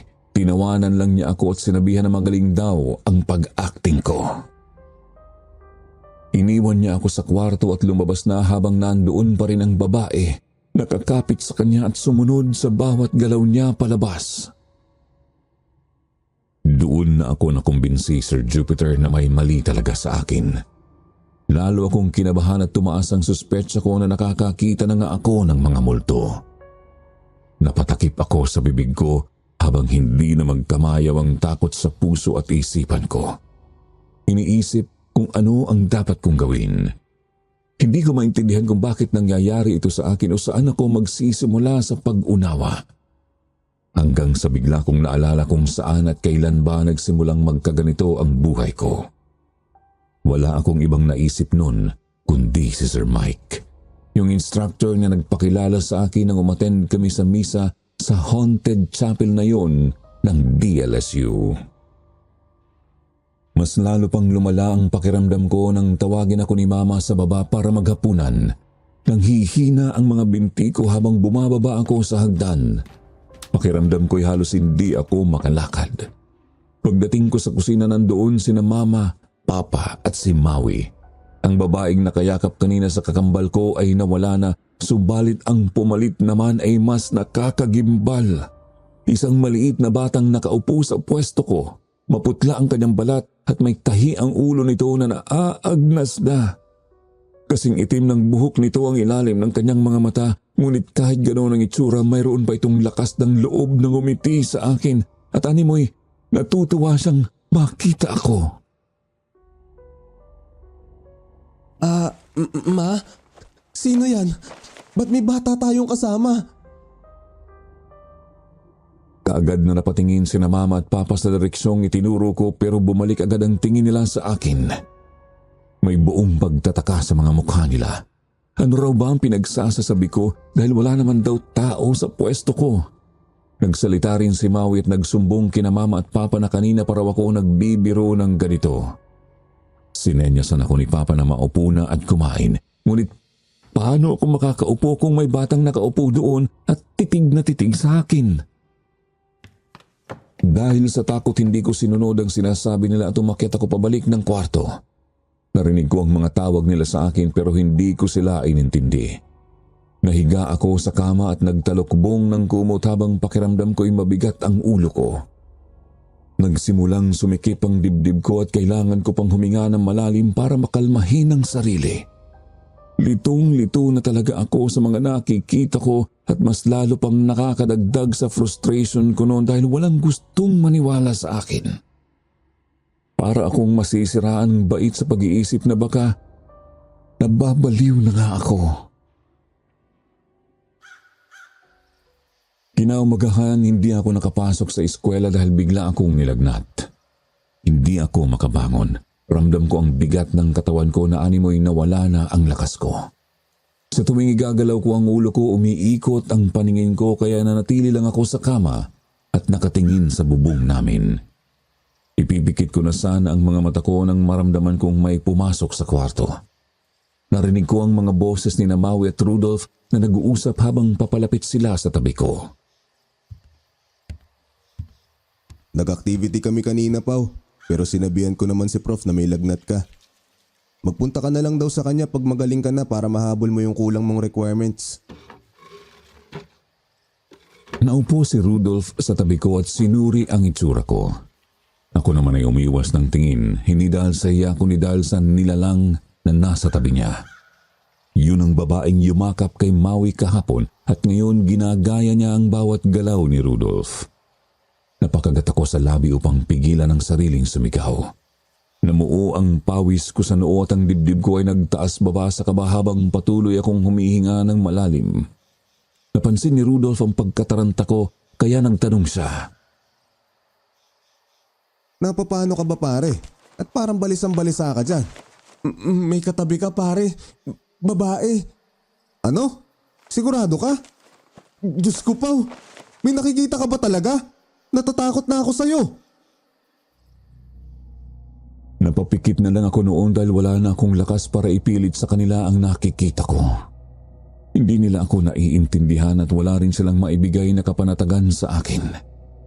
Sa totoo lang, hindi ko na rin alam kung totoo nga ba ang mga nakikita ko o baka gawa-gawa lang ito ng aking isipan. Umalis din si Rudolph matapos dumating si Mama at ito na ang nagbantay sa akin. Hindi ko na narinig ang pinag-uusapan nila dahil tuluyan na akong nakatulog noon. Malalim na ang gabi nang magising ako. Medyo bumuti na ang pakiramdam ko kaya kaya ko nang bumangon. Natutulog na si Maui sa tabi ko kaya dahan-dahan akong bumaba ng kama para hindi siya maistorbo. Bumaba ako para uminom ng tubig dahil kanina pa ako nauuhaw. Habang bumababa ng hagdan, naririnig ko ang bawat yabag ko. Napalunok ako nang bigla akong makarinig ng ibang yabag na sumusunod sa akin mula sa likuran. Inasahan ko na noon na may magpaparamdam sa akin kaya kahit gusto ko nang tumakbo pinilit kong manatiling kalmado. Ayokong lumingon para hindi lalong matakot ang puso ko. Sa wakas nakarating ako sa kusina at nakakuha ng tubig. Handa na akong uminom nang bigla na lang may isang mukhang bumulaga sa harapan ko. Nabitiwan ko ang baso sa sobrang gulat. Sa dilim ng paligid ang nanlilisik na mga mata niya ang tanging nakita ko na halos dumikit na sa mukha ko. Tumakas ang singhap ko at nasundan yon ng matinis kong sigaw. Nagising ang buong pamilya sa ingay ko at kaagad na pinuntahan ang kinaroroonan ko. Bakas sa kanilang mga mukha ang pagkabahala nang makita akong nakasalampak sa sahig, hawak-hawak ang mukha kong namumutla sa gulat. Pa, tulong! Hindi ko na alam ang gagawin ko. Ginugulo nila ako. Ano na ba itong nangyayari sa akin? Natatakot na ako. Kaagad akong nilapitan ni Mama at niyakap. Kahit na puno ng kalituhan ang kanyang mukha, nakikita ko rin ang pagkabahala kina Maui at Papa. Ramdam kong hindi nila maintindihan ang mga kakaibang ikinikilos ko nitong mga nakaraang araw. Nang kumalma ako ng kaunti, saka lang ako inalalayan ni Mama pabalik sa kwarto. Bumalik ang bigat ng pakiramdam ko matapos ang pangyayaring yon. Sa unang pagkakataon nakaramdam ako ng matinding kawalan ng gana sa buhay. Takot na takot akong gumawa ng kahit ano. Baka may sumunod na naman na nilalang na magpakita sa akin. At hindi rin tumitigil ang bulong-bulungan sa aking tenga. Animoy may mga nag-uusap na may masamang balak para guluhin ang buhay ko. Hindi ako kaagad nakatulog noon dahil sa walang tigil kong pag-iyak. Hindi rin ako iniwan ni Maui at sinubukan niyang aluin ako. Pero kahit anong gawin niya, hindi ko kayang patahimikin ang sarili ko at matulog. Sobra nang nagulo ang isipan ko dahil sa mga sunod-sunod na pangyayari. Kaya hindi ako makapagpahinga kahit gustuhin ko man. Umabot na ako ng madaling araw sa aking pagkagising at ganoon din si Maui. Sa puntong yon, tinawag na niya sina Mama at Papa upang ipaliwanag ang sitwasyon ko. Doon na ako tinanong ni Mama kung ano ba talaga ang nangyayari sa akin at bakit bigla-bigla na lang akong naging ganito. Mayroon nga akong nakikita, Ma. Una doon sa school, tapos ngayon dito na sa bahay. Piling ko mga multo sila. Ayaw nila akong tantanan. Palagi sila nagpapakita sa akin. Tapos may mga boses din sa tenga ko at ayaw nilang mawala. Kita ko ang pagkabagabag sa mukha ng pamilya ko noon dahil sa aking mga sinabi. Kaunti na lang at magmamakaawa na ako para lang paniwalaan nila ang pinagdadaanan ko. Buti na lang at hindi na nagtanong pa ulit si Mama at tila naniwala siya sa sinasabi ko. Napag-alaman ko na palang sinabihan siya ni Aling Lina tungkol sa nangyari kahapon. Ibinahagi sa akin ni Mama ang tungkol sa eksenang yun, kung paano ko raw nakilala ang kanyang kapatid na matagal nang namayapa. Binanggit din daw ni Rudolph kay Mama ang mga nangyayari sa akin sa school, kaya naging kumbinsido na siya na baka nga nakakakita ako ng mga multo. Ngunit ang tanong niya ay kung paano at bakit, gayong dati naman ay hindi ako nagkakaroon ng kababalaghan sa buhay. Ang payo ni Mama ay magpahinga muna ako at huwag masyadong mag-alala dahil gagawa raw siya ng paraan para malutas ang problema ko. Magtatanong daw siya sa aming kapitbahay na may alam sa ganitong mga bagay at baka matulungan kami. Kahit papaano ay kumalma ang pakiramdam ko noon dahil sa wakas may isang taong naniniwala sa akin. Doon ko lang naramdaman ang bigat at pagod ng aking katawan at kalaunan tuluyan na akong nakatulog. Nagising ako nang may bumubulong sa tabi ko. Boses yun ni Maui na pilit akong ginigising. Antok na antok pa ako noon kaya hindi ko siya pinansin, pero hindi siya tumigil at sinundot pa ang likuran ko. Bahagya akong nainis sa pamimilit niya kaya nilingon ko siya at sinumbatan. Ano ba? Gusto ko pa matulog. Pwede bang Nauwi sa sigaw ang sinabi ko nang makitang hindi si Maui ang katabi ko kundi ang babaeng multo. Nakataas ang isa niyang kamay, tila handa akong hawakan, kaya't dali-dali akong gumulong palayo mula sa kanya. Napadaing ako nag-impit habang bumagsak ang katawan ko sa sahig. Kaagad akong sumigaw at tinawag si Mama, subalit lalo akong natakot nang gayahin ang nilalang na yon ang boses ko at ang pagtawag ko kay Mama. Tuluyan akong naistatwa nang makita kong dumungaw ang babae mula sa dulo ng kama. Ang mahaba niyang buhok ay halos tumatama sa mukha ko at ramdam ko ang malamig niyang presensya na parang hinipan ng usok mula sa yelo ang aking mukha. Nanginig ang mga labi ko at handa na sanang sumigaw ulit pero biglang may pumasok sa kwarto kasabay ng pagdating nito ay ang agarang pagkawala ng babae sa aking harapan. Dali-daling lumapit sa akin si Rudolph at tinulungan akong makatayo nang makita ang sitwasyon ko. Uy, okay ka lang ba, Pao? Ba't nasa sahig ka? At bakit ka sumisigaw? May nagpakita na naman ba sa'yo? Oo, nakakainis na. Hindi ako matahimik dahil sa kanila. Hinawakan ko ang dibdib ko na kumakabog ng malakas habang ang buong katawan ko ay nanginginig pa rin sa takot. Naramdaman ko ang pagkakagaan ng loob nang makita si Rudolph ngunit patuloy pa rin akong binabalot ng kaba at takot. Napahawak ako sa dibdib ko dahil sa lakas ng tibok nito. Doon ko rin napansin ang pawis na tumutulo mula sa mukha at leeg ko. Kinuhanan ako ni Rudolph ng tubig para pakalmahin ako. Half day lang daw ang pasok nila kaya siya nakabisita ngayon. Sinabi niyang iniwan siya ni Mama para magbantay sa akin dahil may pupuntahan daw si Mama na isang paranormal expert na inirekomenda ni Aling Lina. Ayon kay Aling Lina, minsan na raw siyang nagpunta sa taong yun matapos mamatay ang kapatid niya. Namimiss daw kasi niya ito at nais niyang makausap ang kaluluwa nito. Baka raw matulungan din kami ng paranormal expert na yon sa sitwasyon ko. Kaya pumunta na si Mama para magtanong at makita ang taong yon. Sa totoo lang, hindi ako naniniwala sa mga ganoong bagay. Hindi ko kailanman naisip na lalapit kami sa mga taong tulad nila dahil hindi ko inakalang mararanasan ko ito. Subalit wala rin naman akong maisip na paraan para tulungan ang sarili ko. Ang tanging gusto ko ay matapos na ang lahat ng ito at bumalik sa dati ang buhay ko. Gusto kong makapag-aral ng hindi nalilito sa pagitan ng mga totoong tao at mga multo. Hindi ako iniwan ni Rudolph buong maghapon kaya kahit papaano ay nanatili akong kalmado noon. Mukhang hindi ako ginugulo ng mga multo kapag may kasama o kausap ako. Kaya kahit sa maikling oras na yun ay nakaramdam ako ng kapayapaan. Hindi nagtagal dumating na si Mama at sinabi niyang bukas ay pupunta sa bahay ang paranormal expert na nakausap niya para tingnan ako. Natuwa ako sa balitang yun at umaasa akong matutulungan ako ng taong darating bukas. Kinabukasan maaga akong nagising dahil sa pagkasabik na makilala ang paranormal expert.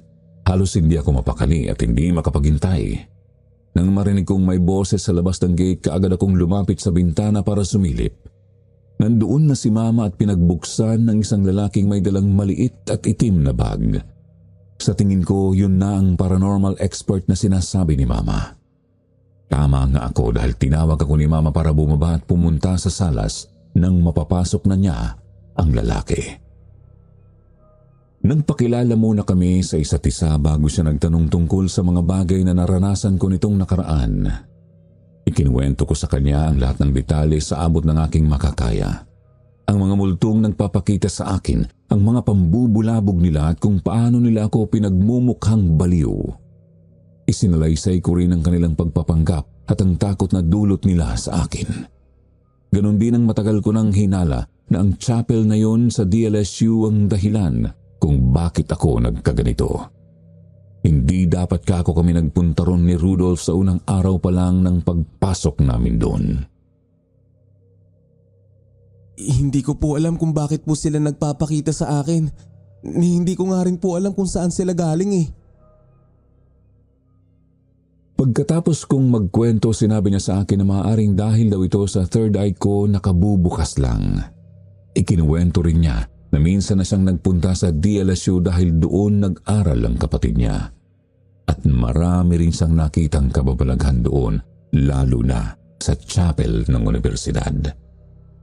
Aniya isa ito sa mga lugar kung saan matagal nang namamalagi ang mga multo. Ang ilan sa kanila ay mga biktima pa raw ng World War II na natagpuan doon sa kinatatayuan mismo ng chapel. Base ito sa ilang kaluluwang nagpakita sa kanya. Pero ang sabi niya, imposibleng ito raw ang naging dahilan ng pagkakabukas ng third eye ko. Ako naman ay hindi nakasagot at napatingin na lang kay Mama na tahimik lang sa tabi ko. Hindi ko kayang paniwalaan ang sinabi niya hanggang sa bigla niyang itinanong kung may nangyaring aksidente sa akin itong mga nakaraan.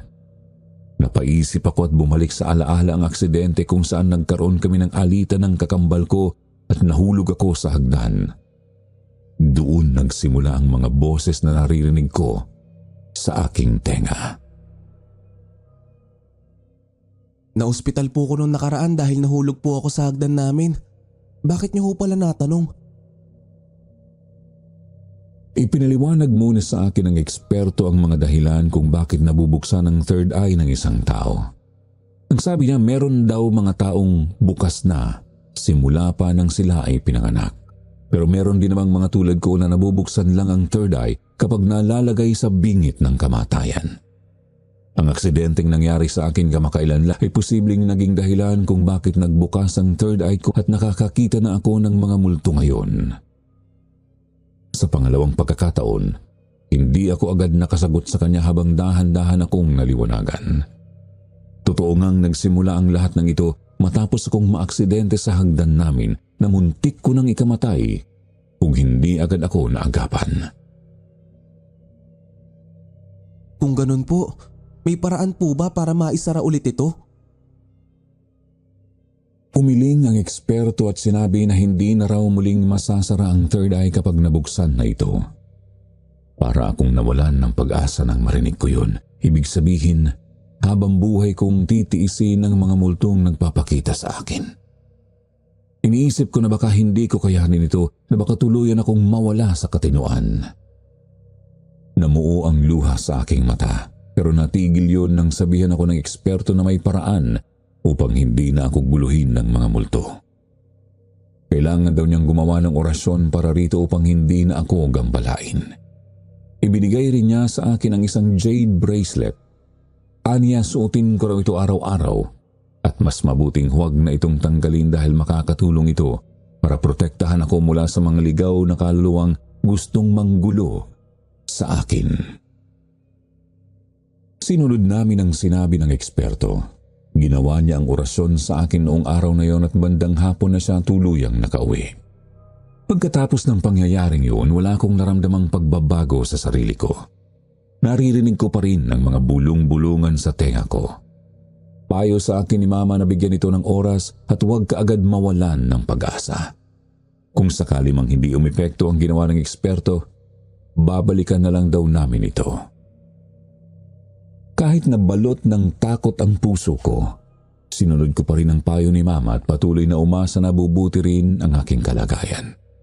Siguro yun ang dahilan kung bakit nakatulog ako ng mahimbing kinagabihan. Pagkagising ko, nakita ko si Maui na nagbibihis na para sa klase niya. Akala ko magpapakita ulit ang babaeng yumakap sa kanya, pero walang lumabas kahit na anino nito. Ang mga boses sa tenga ko ay nandoon pa rin, pero tila humina na at hindi na ganun kalakas kagaya ng kahapon. Sabay kaming bumaba ni Maui para mag-agahan.